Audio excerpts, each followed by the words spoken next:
There is a kind of loss that comes after awakening that few empaths are prepared for. It doesn't happen all at once. It doesn't arrive with noise. There is no clear moment where you can say, "This is when it disappeared." At first, it doesn't even feel like a loss. It feels like alignment, like something in you is no longer willing to bend in the same ways, no longer willing to shrink, to smooth things over, to remain in spaces that quietly drain you. And because of that, the change can feel right. But over time, you begin to notice something else. You don't drop certain parts of your old life. You don't consciously decide to leave them behind. You simply no longer fit inside them. Conversations that once felt normal begin to feel empty. Environments that once felt manageable begin to feel heavy. Roles you used to play with ease start to feel unnatural. And the strange part is, nothing outside of you has changed that much, but something inside you has. And when that change settles in, it doesn't ask for permission. It quietly changes what you can tolerate, what you can ignore, and what you can no longer pretend not to see. And once that begins, something starts to fall away. Not because you chose to lose it, but because you can no longer remain the same inside it. And if you stay with this long enough, something more specific begins to surface. It's that certain moments start to feel different in ways you can't ignore. You're in a conversation, and instead of simply responding, you notice the space between what is said and what is felt. A familiar interaction begins to feel slightly strained. Not because anything is openly wrong, but because something no longer aligns the way it used to. There are pauses that didn't exist before. A subtle hesitation before you respond. A quiet awareness that you are no longer fully inside the exchange. And the instinct to smooth it over. To keep things easy. To stay agreeable. To move past it. Doesn't come as naturally anymore. Not because you decided to change, but because something in you no longer moves automatically. And this is where the shift becomes visible, because it's no longer just internal.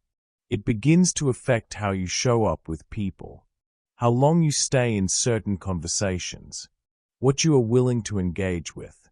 Things that once flowed now require effort, and things you once tolerated without noticing start to feel like a quiet resistance inside you. And that resistance is new. And that quiet resistance doesn't stay limited to conversations. It begins to follow you into places, into environments that once felt neutral, or at least manageable. You might notice it in small, ordinary moments. Sitting at a table where the conversation keeps circling the same surface topics. And instead of participating automatically, you feel a subtle disengagement.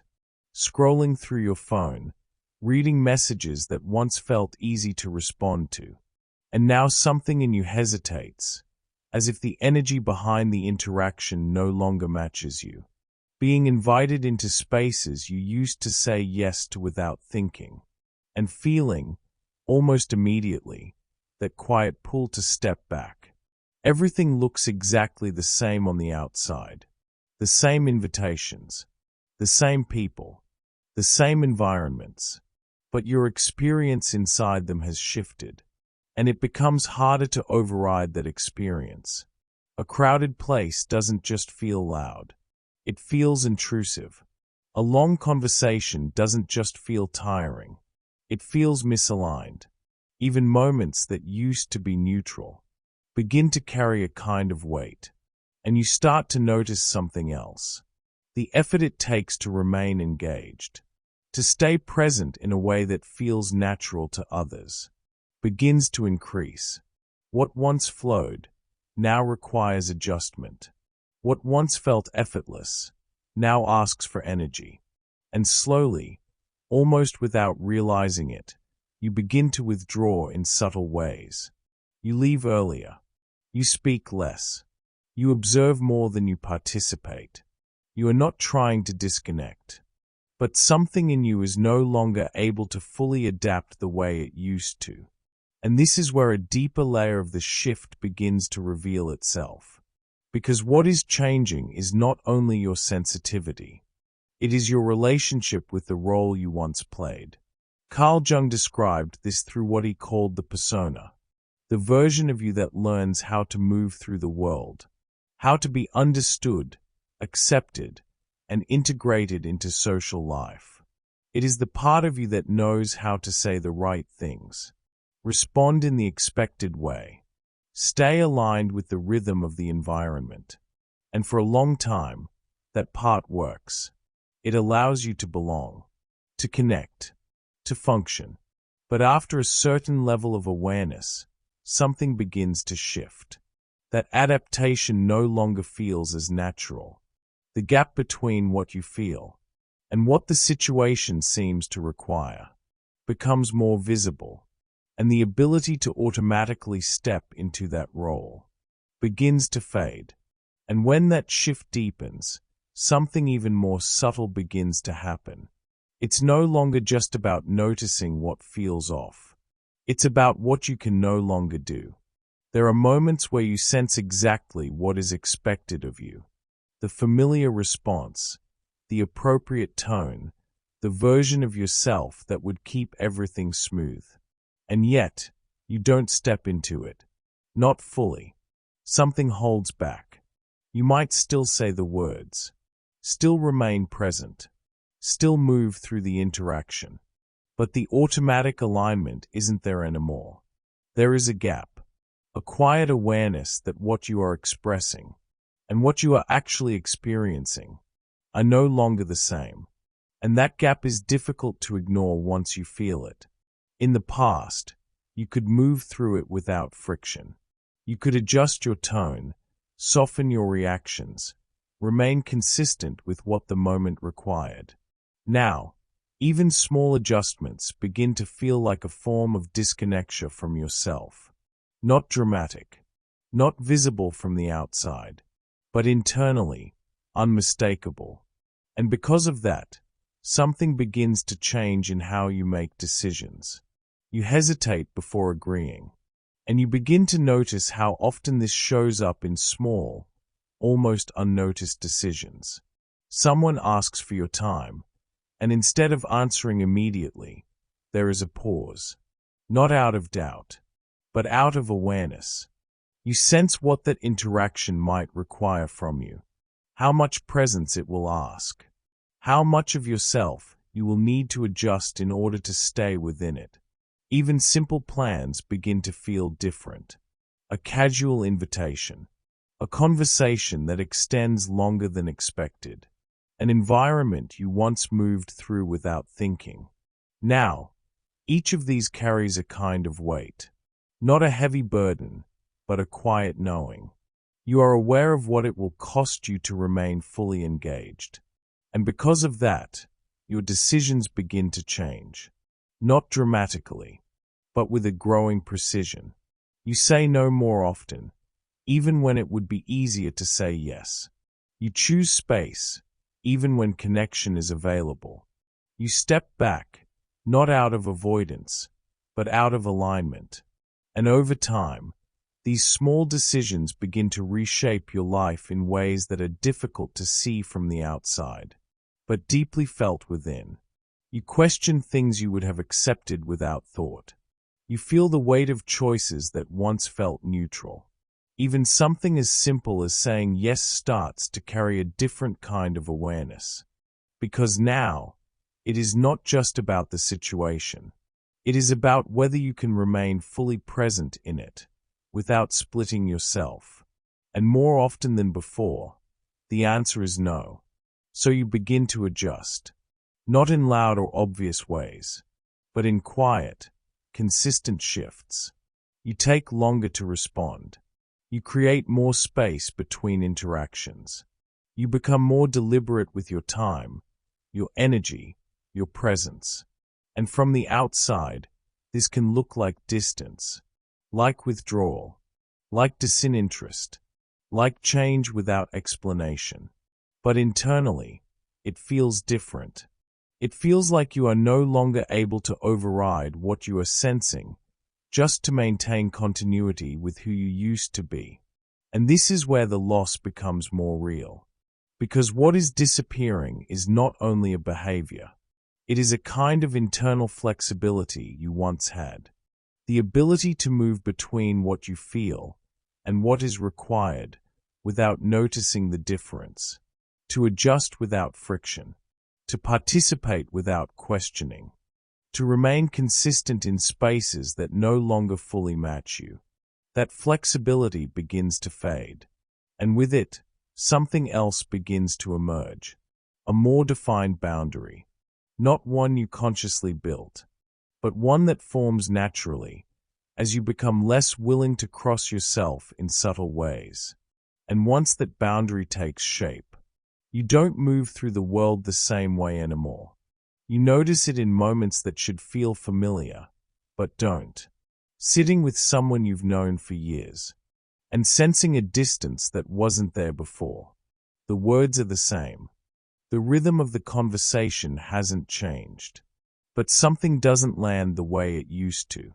You respond, but not from the same place. You listen, but part of you remains outside the exchange. Not disconnected, just no longer fully inside it. There is no conflict, no tension, no reason to pull away.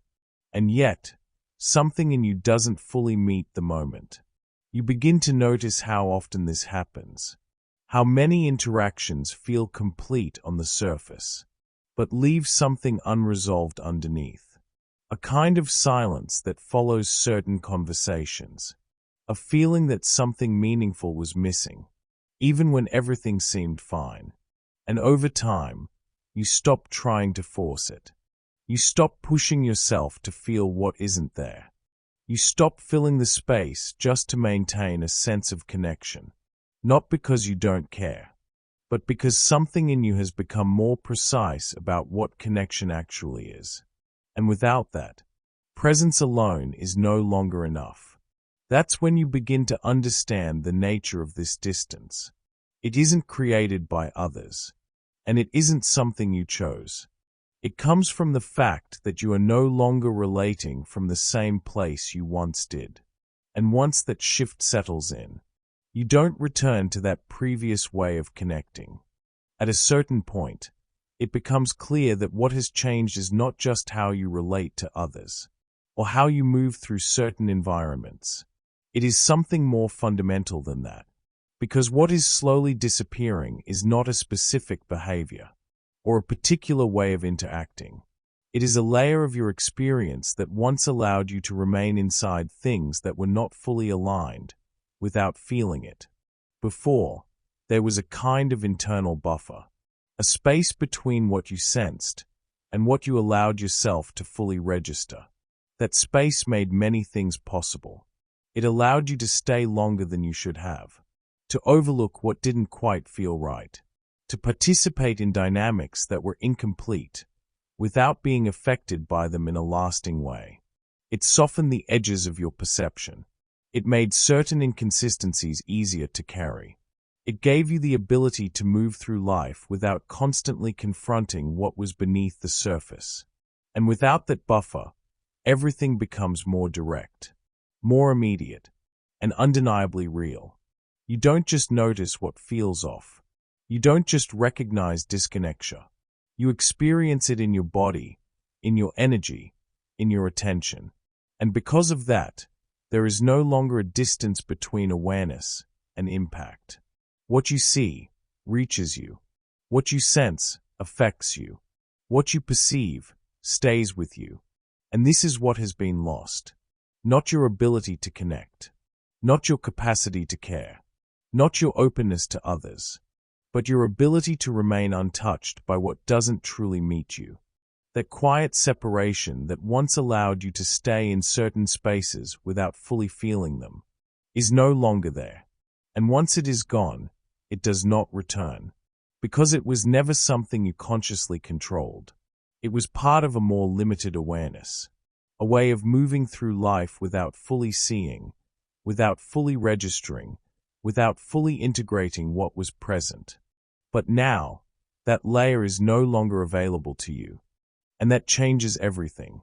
Oh, you can't unknow what you have already recognized, and you don't return to experiencing things the same way again, even if part of you wishes you could, even if it would make certain situations easier, even if it would allow you to feel more comfortable in places that now feel misaligned.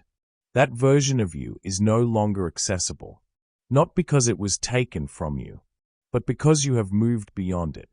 And this is where the experience becomes complex. Because what has been lost did serve a function. It made life smoother, more fluid, more socially effortless. It allowed you to belong without questioning too much, to remain connected without needing everything to feel completely real. And without it, life can feel sharper, more defined, more honest, but also more demanding. Because now, your experience asks for something different. It asks for alignment. It asks for presence. It asks for a level of truth that cannot be bypassed in the same way. And that can feel like a loss.